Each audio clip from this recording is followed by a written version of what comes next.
చాలా సార్లు తెంపాము, మళ్ళీ ఇది ఇప్పుడు వస్తుంది. ఒక 5-6 సార్లు అయినా వండాం మనం.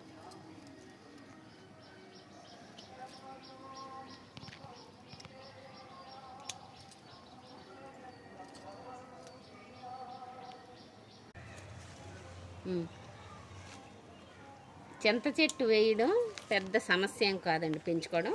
ఒక పిక్క వేసామంటే ఒకటే మొక్కలు వేస్తుంది. ఇది ఒక 2-3 ఏళ్ళు అయ్యింది ఈ మొక్కను పెంచడం మొదలుపెట్టి. ఈ సంవత్సరం చివరి బాగా వస్తుంది. కొంచెం కొంచెం వచ్చినప్పుడు కూడా మేము వాడుకున్నాం. దీంతో పచ్చళ్ళు చేసుకోవచ్చు. ఏ పచ్చడి చేసినా అందులో వేసుకోవచ్చు అన్నమాట. ప్రత్యేకించి పప్పే వండాలని లేదు. చింత చిగురు హెల్త్కి చాలా మంచి బెనిఫిట్స్ వస్తాయి.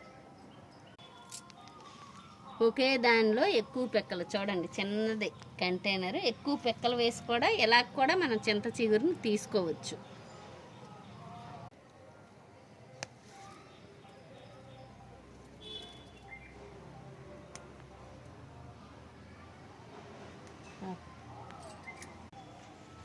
ఇలా 2 సార్లు వస్తే పప్పులోకి సరిపోతుందండి, ఒక నలుగురికి.